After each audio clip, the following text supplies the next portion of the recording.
Hello my fellow board gamers and welcome to the channel all about economic board games. Today I am bringing you a video on the top 5 games I think you need to keep an eye out for at the UK Games Expo 2022, which is literally just around the corner.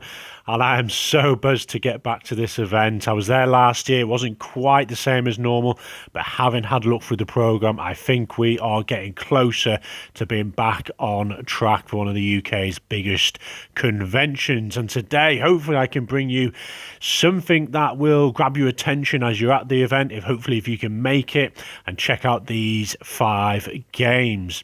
So, kicking off then at number 5, I have Megawatt Discover Energy. Now this is the second edition. This is a 3 to 5 player game. Says it takes about 30 to 60 minutes, and this is probably going to be on that lightweight sort of category.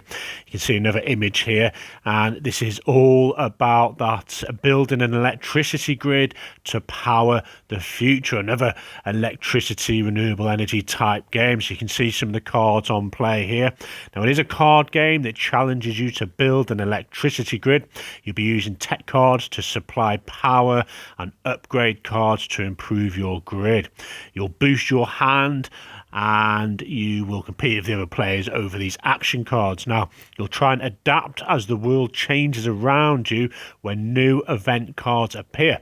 And as these events cover a variety of real-world scenarios to make it highly thematic. And that's all I pretty much know on that one. So, yeah, not sure how economic, let me just go back to this image here, not quite sure how economic it is, but the theme and the purpose of it sounds very much that industry focus. But yeah, I'm going to be hoping to get a few plays of this and see what it's all about. Okay, at number 4 then, if I can pronounce this game right, I believe it's AU.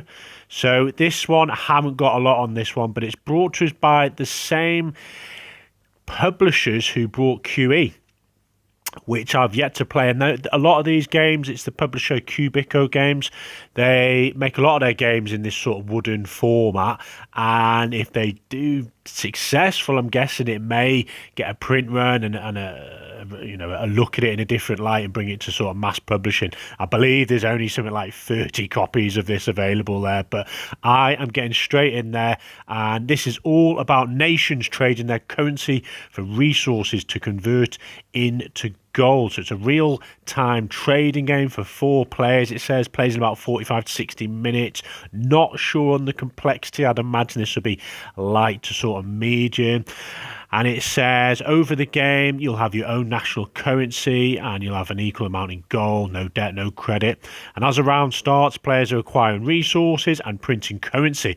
Then there is a time trading session after which resources can be spent to mine for gold. And at the end of the game, players are awarded victory points for their currencies they hold. However, the victory points are ranked according to the currency's strength. So very much looking forward to this sort of genre of game, things like QE, Forex, not stock market as such, but there's that currency usage. So yeah, I would highly recommend going to have a little look at this one, check out and support, some local publishers from the UK there.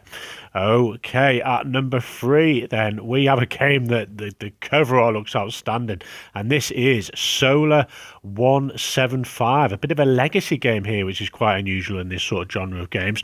And in this one, your corporations competing in this dark dystopia. What are you willing to do to win? Now this one plays 1 to 5, so quite a rangy sort of player count, 40 to 120 minutes it says, and it's that lighter, just touching on the medium complexity on this one. We can see how good does that look. Another space theme game for this year. Now I'll read a bit of the sort of blurb here. So it's a legacy experience for 1 to 5, as we've already said, set in this dystopian future, and the game utilises bag building, area control and worker placement. And it says it's inspired as a fusion between the classic Euro games such as Orleans, people, what a fabulous game, and El Grande, which is another old classic area control one I enjoy. And it's very thematic, and you've got this evolving universe. So it's set in a prosperous, expanding solar system with immersive world building, that's the first time I've heard that, and engaging narratives. And it says you'll be building giant megastructures. You'll be influencing the upcoming election and building outposts across the solar system.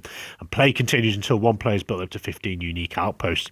Now, in this innovative game, it says there's this scoring system which changes based on how the players interact with the game world. And it creates unique winning conditions from game to game, and it gives a sort of distinct, fresh feeling to it. So this legacy aspect has really caught my attention, as well as that sort of economic vibe and the resource collection and building these structures. And when it says it's like all ins, it grabbed my attention. So yeah, Solar 175, definitely one I think you guys want to go and check out. Okay, here's a few more images actually. So we've got some close-up of the miniatures. We've got these. There seems a lot going on. It's a busy board. I like the inlays there. Some fantastic artwork as well. No idea what all this is about. So yeah, maybe after the expo I can bring you a few more pictures if I've managed to play and give you an idea what that's all about. Number 2 then, a game I featured on the channel recently. So this is making you guys aware just how good this game can be or could be, and definitely go and check this one out. This is called Edict Solar Contention. So if you've not come across this one already, it's 2 to 5 player game, 100 to 180 minutes, and it's that heavier complexity. And you're expanding into the solar system and trying to achieve commercial domination. Now this one, you go and check out the run through and the overview I brought you, give you a bit more insight. But essentially, in the near future, humanity is renewing itself. Economics revive and nations look again to the stars as humanity rediscovers the urge to reach beyond the confines of planet Earth.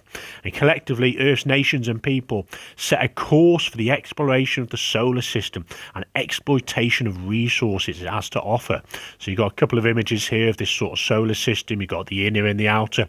And you're heading round here to attain resources, maybe deplete them. And for some reason, I've got a weird loading symbol there as well, which is very unusual for that one. And we've got this propulsion tree. You're trying to, go up that to get VPs and use this solar lay, which is this really highly engineered sort of transportation system to go across the system.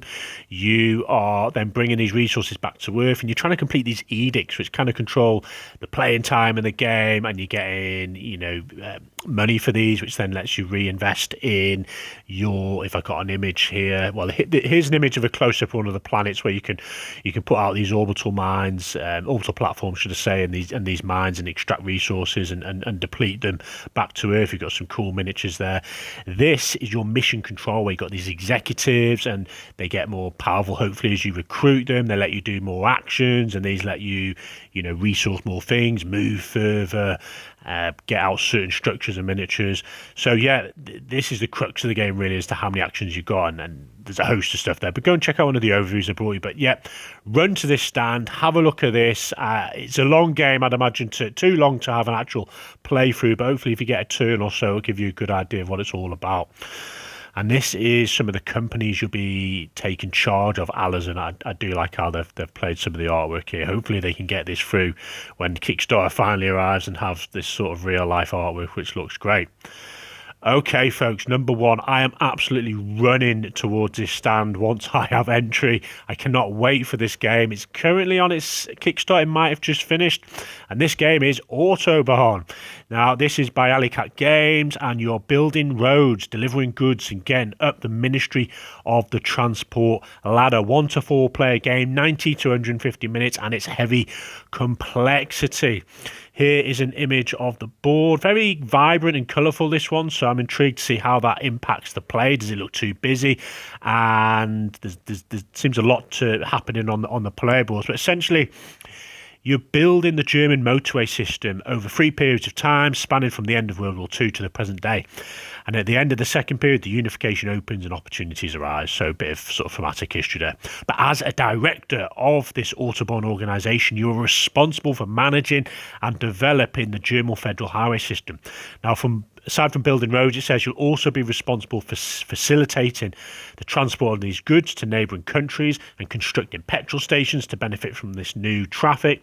And as you contribute to the development of the network, you'll gain seats in this administration, which really caught my attention. And you'll be going up on this sort of board of directors type thing.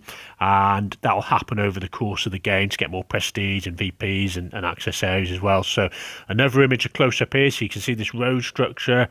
Looks kind of nice artwork in the back there, this forests and various parts of Germany. So yeah, very intrigued to see how this plays, how it feels. It should be your number one game to check out, folks, in my opinion, as long as you can let me have a seat first at the table. Maybe you'll even see me there as well, say hello. So there we are, folks, 5 games. If there's any games that you have come across that are economic and I've not maybe spotted, please comment below, and hopefully I'll see you guys there. If you see me in a yellow Scythe t-shirt or maybe an economic board games t-shirt, say hello. Happy to have a game with you. There we are, folks. Enjoy the convention if you are there.